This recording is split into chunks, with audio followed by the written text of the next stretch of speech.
Prije nego što započnem današnji video, dopustite mi da vam pokažem ovu poražavajuću statistiku. Samo ovo je trebalo izazvati nered, društvene nemire ili političke prevrate, ali nije.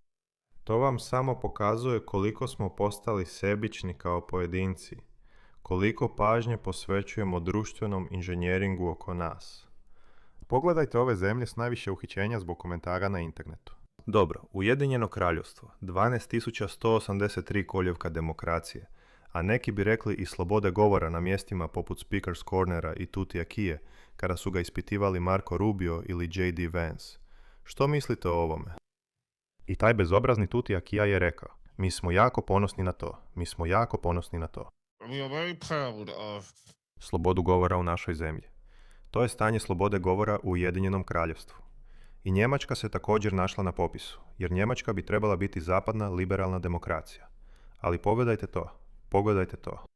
I Njemačka i Ujedinjeno Kraljevstvo uhitili su više ljudi nego Kina.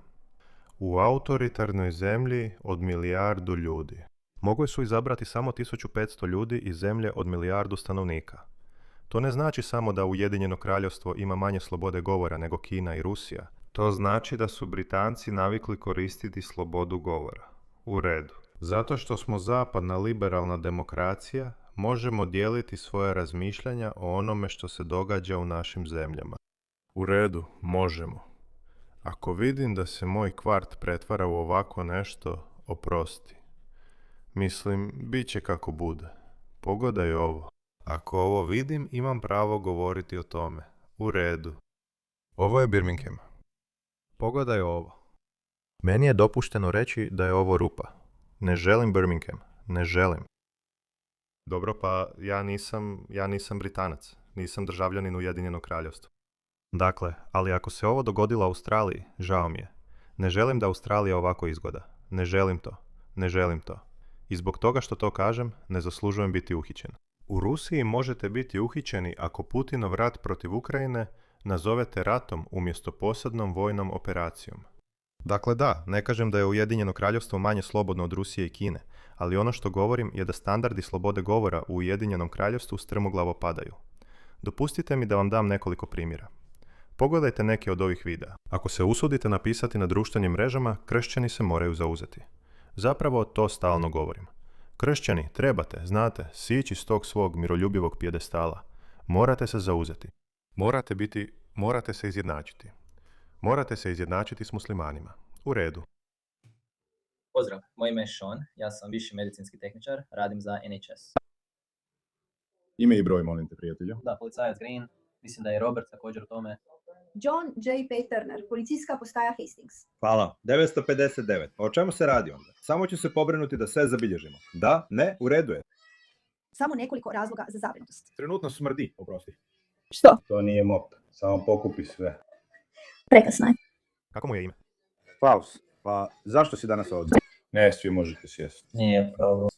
Pogledajte koliko je pristojan. Nije čak ni neprijateljski prema tim ljudima. I mislim da čak i ovi policajci razmišljaju, Bože, zašto mi moramo ići? Kad sam radio kao zaposlenik u izravnom kontaktu s kupcima u jednoj korporaciji u Australiji, menadžeri bi dolazili i govorili, znate što, ovo je ono što trebate reći našim kupcima. Ja bih rekao, čekajte malo. I lako je vama to reći, mi više ne opraštamo tu naknadu, jer vi se ne suočavate s ljutitim kupcem. Isto je i s nadređenima ovih policajaca. Oni su kao ti političari. Znate što? Ako neko kaže nešto ružno, idi i uhitite ga. Brate, ti to ne radiš, mi to radimo. Moramo učiniti nešto što je protivno našoj društvenoj prirodi. Mi ne uhićujemo ljude zato što kažu, kršćani, ustanite. Tako da ovi jadni, žao mi od tih policajaca, ali da, oni imaju svoje račune za platiti. Moraju dolaziti na posao, moraju slušati naredbe, sve dok ne prestanu. To će se dogoditi. Doslovno si upravo propustio gospođu i ostale, otišlo su prije 10 minuta. Da. Da. Da? Pa u čemu je problem? Dakle, bilo je to samo da očito ono što su nam rekli, a to je da možda imaš nekoliko briga, nekoliko stvari koje te trenutno muče. Da. I provjeravaju je trenutno sve ostalo u zemlji. Dakle, zbog kojih briga si ovdje? Jer ovo je sada vjerska diskriminacija, znaš. Jer ne biste kucali na vrata muslimana da oni vode ovaj razgovor. Tako da već znam zašto ste ovdje. Muslimani to stalno govore. Muslimani ustaju, traže ovo, traže ono, mole se na ulicama. Allahu Akbar, napadaju nožem. Isus Krist, ništa se ne događa. I očito seksualni zločini nad njima također. I s druge strane, kršćani su uhićeni, jer tiho mole ispred klinike za pobačaje. Ne odmah ispred klinike za pobačaje. Ali zapravo ulicu dalje, znaš, kao s druge strane ulice. I oni budu uhićeni. I gledaj, ova osoba kaže, kršćani, ustanite. Bum. 3 policajca dolaze. Oprosti. Ne želimo ovo raditi, ali imamo naređenja. Pa se pitaš, tko daje ta naređenja? Kakva su njihova stajališta? Očito su naklonjeni islamu, islamistima i muslimanima, ali mrze domaće ljude i kršćane. Ja sam ateist, zar ne? I smatrao sam da trebamo jednako odbacivati sve religije. I jesam. Što se tiče religije, sve religije jednako odbacujem. Ali politički mogu koristiti svoj mozak, mogu to vidjeti. Samo trenutak. Koja religija uzrokuje sve probleme u svijetu, čak i u vlastitim zemljama? U Pakistanu su spalili 10 crkava. Isto je u Nigeriji, u Egiptu. To rade posvuda u svojim zemljama. I ne samo u svojim zemljama. Pale crkve i na zapadu. Dakle, Hindusi nisu sigurni, Židovi nisu sigurni, kršćani nisu sigurni. Čak i izvan muslimanskih zemalja. Onda, oprostite, moramo ovdje napraviti razliku. U redu, napravit ću razliku. Ali ne, ti političari ne žele napraviti tu razliku.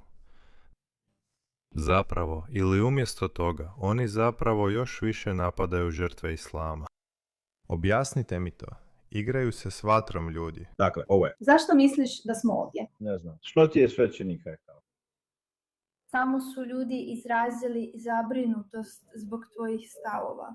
Što? Što je? Ovo. Da si zabrinut zbog onoga što se događa u Australiji. Da, oprosti, ja sam pravoslavni kršćanin. Sad si došao kod mene kući. U Australiji. Želim vidjeti svog svećenika. U Australiji? Rekla je, da, jako mi je žao. Australija. Dakle, on komentira što se događa u Australiji. I ti policajci su osjetili potrebu otići do njegove kuće. U Australiji stalno komentiram englesku. Gledaj, imam privilegij smeđe puti. Zlorabim je, znam to. Zato sam rekao da u nekom trenutku očekujem da će mi netko pokucati na vrata. Tada će mi trebati vaša pomoć. Ja sam pravoslavni kršćanin. Sad ste došli kod mene kući jer želim vidjeti svog svećenika. Sad ću vas sve jer ovo ide ravno mom odvjetniku. Dakle, koji su vaši razlozi za zabrinutost? Postoji li nešto s čime vam možemo pomoći? Ne, prije svega ne želim nikoga uvrijediti. Ne želim zvučati grubo prema vama. Ali možete li mi reći zašto ste ovdje? Dakle, mislim da je, kao što je policajac sam objasnio, stigla prijava o izražavanju određenih uvjerenja. Razlog zašto sam ovdje je taj što radim za NHS. I ako ste voljni, rado ću razgovarati i slušati vas. Ne znam, imate li ikakvih briga vezanih u svoju dobrobit? Ne, dobro sam. Imam pse, nijedan terorist neće doći. Također imam i veliku količinu nafte. Ups. Oprostite. Ne, jer on samo trese perilicu. Ne možeš jest, prijatelj.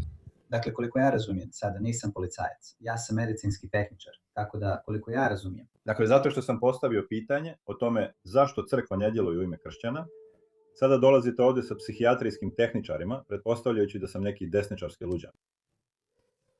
Psihijatrijski tehničar. Došli su s medicinskim tehničarom za mentalno zdravlje jer je rekao da kršćani ne čine dovoljno. Dakle, nitko ništa ne pretpostavlja. Mogu li objasniti svoje stajalište? I ti si zadovoljan, ja sam zadovoljan. Ne, to je u redu, jer ću ja... Želim vidjeti ostatak toga, ako nema više. Pa mislim da je to sve što imam. Bože moj. Dopusti mi da nešto kažem. Kršćani, morate se zauzeti. Borite se za svoj identitet, svoju vjeru, svoju kulturu, svoj način života. Ne dopustite da vas jedna strana kultura nadvlada i preuzme. Ne dopustite im da se mole ispred vaših crkava. Ne dopustite im da vaše crkve pretvore u džamije. Ne dopustite im čak ni da vašu djecu vode u džamije. Bijelci Isuse. Zašto ljudi stalno rade takve stvari? Ljudi, pokažite malo kičme. Dakle i da, pošaljite mi psihijatrijsku medicinsku sestru. Obećavam vam, ta sestra će se vratiti vjerujući u moju ideologiju. Jamčim vam to. Ovo je užasno, šokantno. Usput, ljudi, ovo nisu izolirani incidenti. Pogledajte. Zapravo imam popis ovakvih videa. Imam 1, 2, 3, 4, 5, 6, 7, 8, 9, 12 videa. Imam 12 videa. Naravno, neću ih sve pustiti.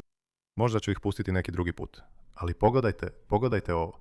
Dvostruki standardi policije. Uhićen usred noći zbog tvita. Hajde da vidimo zašto je uhićen.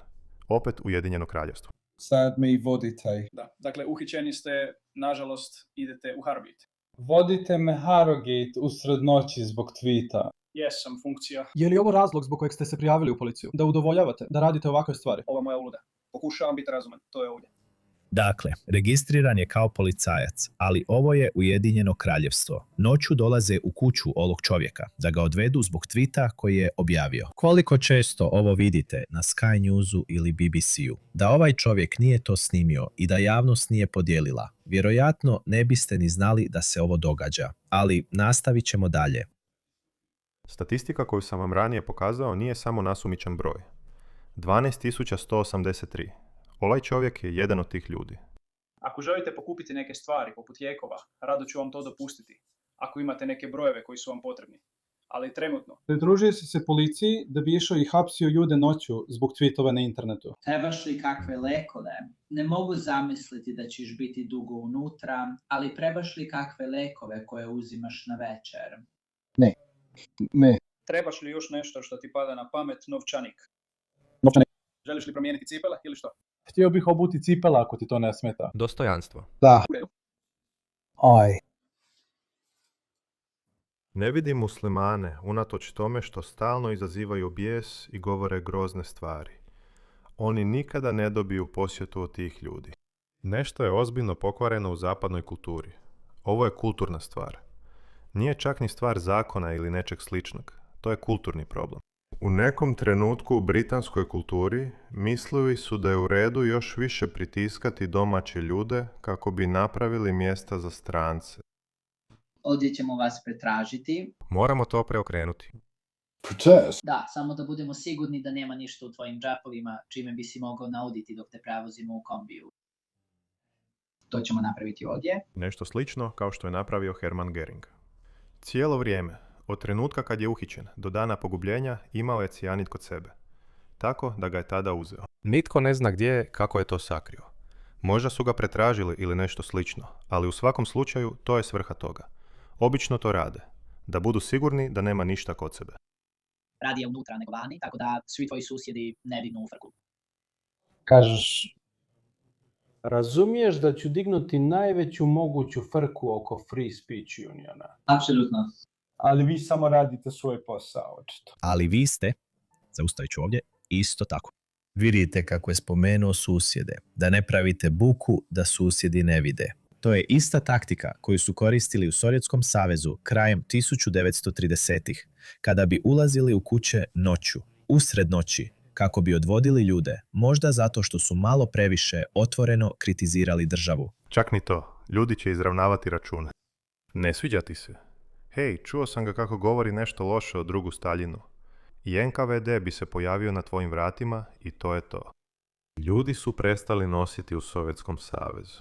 Ljudi su prestali nositi svoje osobne imenike, jer bi, ako vas optuže za špijunažu ili izdaju, ili bilo što, ili za govor protiv druga Staljina, prošli kroz vaš imenik i uhitili svaku osobu koja se nalazi u tom imeniku.